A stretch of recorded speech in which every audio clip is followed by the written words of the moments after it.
కరుణించుము, ఈ దీన దాసుని దర్శించుము.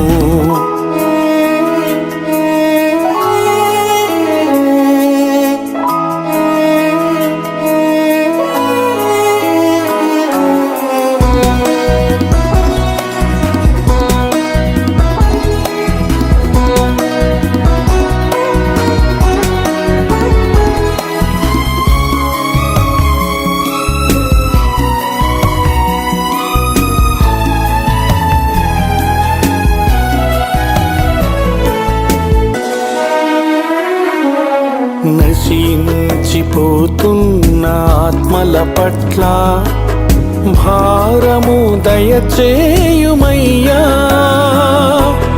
వారికి ప్రకటించే బాధ్యత నాకు ఇంపుగా దయచేయుమయ్యా.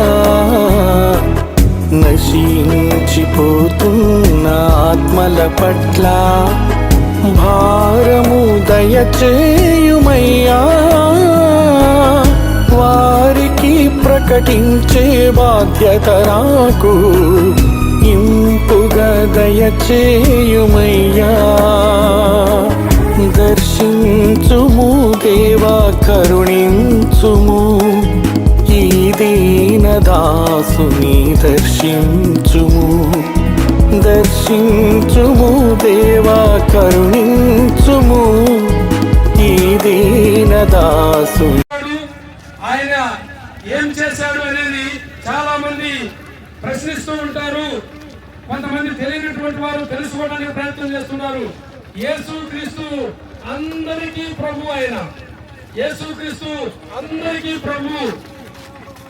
ఈ లోకంలో మానవులమైన మనల్ని రక్షించడానికి రక్షకుడిగా కన్య మరియ గర్భము ద్వారా ఈ లోకంలోకి వచ్చి 33.5 సంవత్సరములు జీవించి 3.5 సంవత్సరములు ఆయన సేవ చేశాడు. ఏమని ఎలా సేవ చేశాడంటే, దేవుడు తన స్వరూపమందు మానవులమైన మనల్ని కలగజేశాడు. తన స్వరూపమందు మనల్ని కలగజేసి తన జీవవాయువును మనలోనికి ఊదినప్పుడు నరుడు జీవాత్మయుడు. మన మీద మనతో ఉన్నటువంటి ఆత్మ దేవుడిచ్చింది. మనం ఈనాడు నడుస్తున్నాము అంటే, అటు ఇటు కదులుతున్నామంటే, ప్రాణంతో ఉన్నామంటే ఈ ఇచ్చిన ప్రాణము దేవుడిది. దేవుని ఊపిరి. మట్టిలోనే పోతుంది. మనం ఈ లోకాన్ని విడిచిపెట్టిన తర్వాత చనిపోతామంటాం. మట్టిలోనే పోతుంది. దేవుడిచ్చిన ఆత్మ దేవుని దగ్గరకు వెళ్తూ ఉంది.